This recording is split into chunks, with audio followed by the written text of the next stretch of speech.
Welcome to another edition, another episode, another segment of Heavyweight Conversations with Shawn and Sean. And today we're going to be talking about the Robert E. Lee Charlottesville, Virginia incident. Next on Heavyweight Conversations. Stay tuned.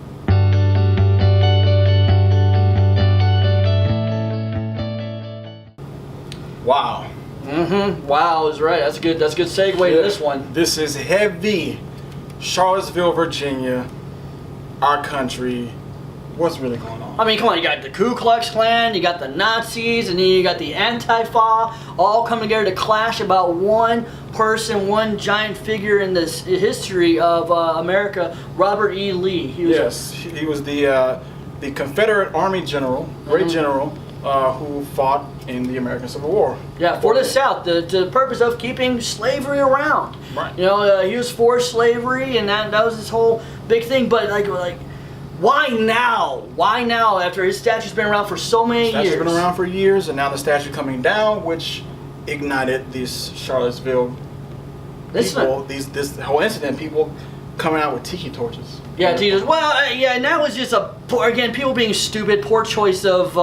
I mean, to me, it looked like an old Frankenstein movie, and you had like people like charging the village with pitchforks and torches. Right. But it was all because they wanted to protest, or rather the Nazis that showed up and the KKK, to keep the statue, because Antifa, which is a social group that's against fascism, wanted all the statues, all the Confederate statues all over the world to be torn down. And I might shock a lot of viewers with this, but I'm for it. Anything that is a representation of slavery and pro-slavery, and yes, unfortunately, slavery is a part of our history. And it happened. It happened. You're not gonna pretend like it didn't happen. You're not gonna sweep it underneath the proverbial rug. Right. But there's no reason to glorify it. But I still gotta ask you, why now? After all these years, these statues have been up all over America. All over America, in a lot of public places, in public places, in parks and things of that nature, on campuses of colleges even.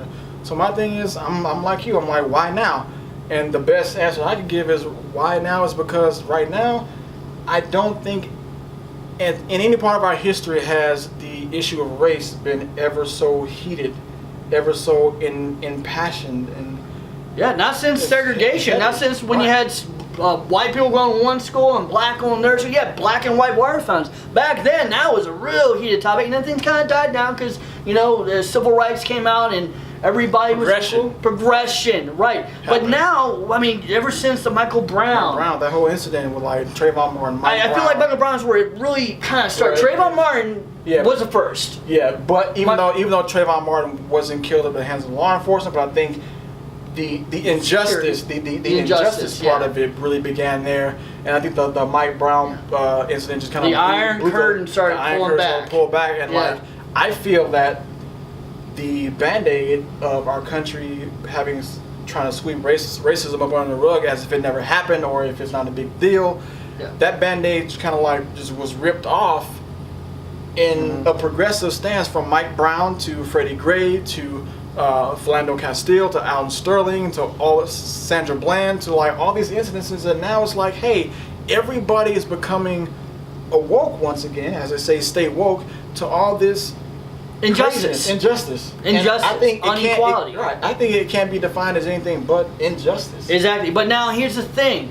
Since Michael Brown, since Trayvon Martin, things have progressed again, getting better. I like to say so, with officers having new requirements, new policies, body cameras, which, by the way, I've been always for that. How can you have a profession where you can take a life and not be recorded? Right.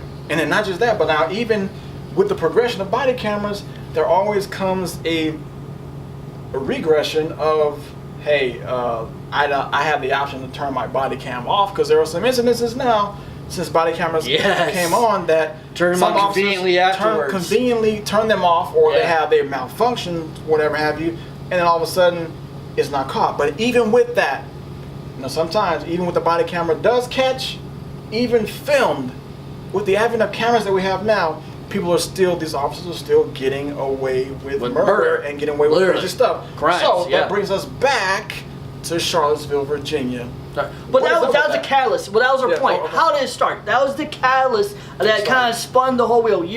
Well, not really years ago, but going back to that, Michael Brown, and now we're here today. Right. It spawned many other things. Sadly, I think Trump was a catalyst too, getting in office and how he got in office. I think that whole thing that kind of blew the lid off of everything even more because, honestly, I think having a spokesperson who was part of the Ku Klux Klan, and whose father had a history there, but we'll get into that. That's another show. Another show. But my thing is having that, it just erupted more. And then I think his piss poor response to the whole deal was nothing short of gasoline on the fire. Yeah, just like we're gonna squeeze on it more. And it's like then he starts to blame those who, those who were with the torches, those neo-Nazis and all those groups. He did not blame them. He tried to say that there was some outsiders but he said that there were wrongs on both sides is basically what it boiled down to. Is what he said. He didn't call out one group. Right. He didn't say Nazis were bad. He didn't say KKK was bad. He just said there was wrongful side on all sides, and that's when people got mad and pissed off about that. But then, with all this kind of bubbling up in one big cauldron of hate and racism, you have people wanting to tear down the statues, the Confederate statues, over the United States. All over the place. Because they're a symbol of, let's be realistic, yes, history. History, yes. Yes, but also... But not all history is good history. Not all history is good history. We can't erase history either. We can't forget about history. Right. But we can learn from it. So tearing down the statues, to me, you really shouldn't... a Confederate statue is no better than putting up a statue of a swastika. Or putting a Hitler statue up in a Jewish seminary. Yeah, exactly. In a Jewish... but with that said, though... museums. Let's talk about museums, right? Wow. You have Holocaust museums. That you go in and it's all about death of Jews, the concentration camps. Yeah. But I don't think anywhere in the museum there's a statue glorifying Hitler, though. No, but there'll be photos. There'll be photos. Yeah, because I feel that was a part of the history. I guess my question to you is, if we're going to tear down all these statues, and I just said I was for, the Confederate statues coming down, before it wasn't a big deal because nobody really thought about it, but now that the Band-Aid, like you said, is tore off, and all this, they can, see now that these statues are kind of maybe a bad influence. Yeah. Should Holocaust museums be the next one to go? I don't know. My thing is, even with that, in the Holocaust museums, the museum is the setting, of course, and it's part of their history, even though it doesn't paint a great picture, but it's still part of their history. But my thing is, I don't think in those Holocaust museums that they're glorifying the treatment that they endured, and I think that's the big thing. Many people, I'm going to say yes, many white people, Caucasians, European Americans, whatever you want to call them, a lot of them feel that General Robert E. Lee and the Confederacy were this prideful, passionate nation that he deserved to be glorified. But my thing is, you lost the battle. And even when people, I'm like, how can the losers write history or whatever and tell it from their perspective when you lost? But my thing is, at the same time, then why are you glorifying guys like General Robert E. Lee? So my thing is, I still need to do a lot of my research on history and everything like that. But I still feel that those statues need to come down because it is a representation of what they're glorifying. Right. Now, on the flip side of that coin, I'm not against understanding why a lot of people are passionate about leaving the statues standing. Because he was a general in an army in a great war. And he was probably great at what he did. But what he represented, though. Yeah, but what he represented was he wanted slavery. Right. So again, there's two sides to every conversation. We'd love to hear yours. So go ahead and put those comments down below, and we'll pick the best comment and we'll talk about it on a recap of these videos. But with that said,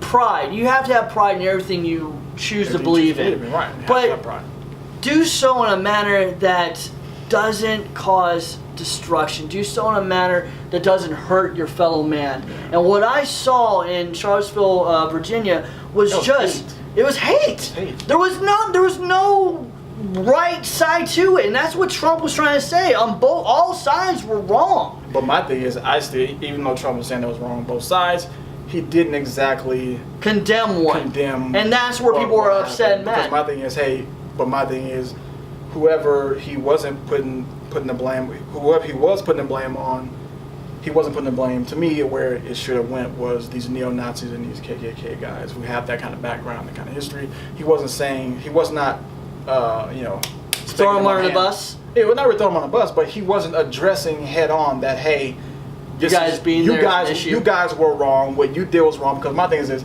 had it been another eruption in Ferguson, he would have definitely came directly at the protesters in Ferguson, whether they were peaceful or not. He would have came head on in a press conference. So my thing is, why not go head on these people who have the torches in their hand, the tiki torches? So let me ask you this then, because I'm pretty sure some of our people watching right now are thinking the same thing I am. You have a right to assemble as an American. Exactly. So many people who felt the Ferguson protesters didn't have that right to do that, because the news, again, the media, only wanted to portray the rash, the violence side, the knuckleheads. Oh, that's the media for you right there. The knuckleheads wanted to draw. They only wanted to draw attention to that. But my thing is, but people still were up in arms, even when peaceful protesters were protesting. So why? So when you So why is it okay for one and not okay? So you have KKK and you have Nazis showing up to protest peacefully the idea that we do not want this statue torn down just because the society around us is up in arms emotionally about the history that statue represents. They're there, they're allowed to have the right to assemble, just like you're just trying to use as an example. The people of Ferguson had a right to assemble for Michael Brown. And then you have Antifas showing up. And they're for tearing down the statue. So now you have three separate sides. Well, actually, one side wants to tear it down, one doesn't want. It's like a tag team. And they can't come to terms with just words. There's so much emotions, there's so much anger, and then fists start to fly. And violence starts to ensue. Right. And then it's sad the young lady who lost her life. Oh. One guy wants to decide he wants to play executioner and be a kamikaze and just drive his car into the crowd and killing a young lady who was about bringing peace and being level-headed of all. Let's just be like this. Hey, you can have an opinion all you want. I can disagree with your opinion all you want. No one has the right to put their hands on you, ever. And not just that, but no one has the authority to take your life in the process. No. I can disagree with Shawn all day long. He can disagree with me all day long. I can agree with Shawn all day long. He can agree with me all day long. But no matter what, once we go our separate ways, it's like, hey, he's still alive, I'm still alive. I don't want to impose bodily harm on him or take his life, and vice versa. It's not that serious. It doesn't get your point across. Your point is, whenever, I've always said this, if you're there to protest something, do so in a way where you use your words and you get it across. You get your point across. Be adults. Holy Christ. The second you use violence, the second you lose your temper, all meaning that you're trying to get across is gone. And no one's hearing it. They also get some people who feel like, and granted, a lot of times lately there's been a lot of Europeans, white people who feel like they can do whatever they want to do, especially when it comes to someone of color or someone, any kind of minority, whether it's a Jew, black, or whatever have you, and the law doesn't apply to them, and they'll get off. They won't get any kind of ramifications. So I don't even know where that mindset comes from. I don't either. So when it comes down to it, looking into the future of Charlottesville, Virginia, you're in our prayers, you're in our thoughts, especially to the family of that poor girl who lost her life. That's tragic. No one should ever have to bury their child. And moving forward as a society, what I would like to see, my final thought is, I want to see us as a people come together, one race, one blood. The skin color has got to stop. Got to. It just, when you look around, my God, being in the health field, I treat all sorts of different races and all sorts of ethnicities. And I don't treat anybody differently based off of their skin color, and that's the way we should all treat each other. Or their nationalities, or their backgrounds, their sexual preferences, whatever have you. It shouldn't be that way. So final thoughts? Yeah, basically what I just said. Treat each other as equals. Don't treat each other based on how you look or your background or religion.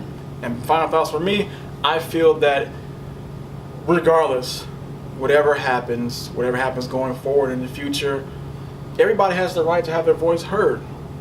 And People hear your voice, okay, they hear what you're gonna say, that's great, but my thing is, at the end of the day, you don't have to take anybody's life, or you don't have to cause any kind of bodily harm to anybody just to get your point across, or because they don't see your point or your reason or whatever have you. And just, I would say, just let the chips fall where they may. But my thing is, I'm all about being fair. Be fair. In all your dealings, be fair. That's my final thoughts. All right. And once again, if you like our heavyweight conversations with Shawn and Sean, hit the like button, subscribe, download, bash on the alerts. That way you know every time we're posting something new, you can keep up track with us. Yes, and until then, we'll see you next time. Next time!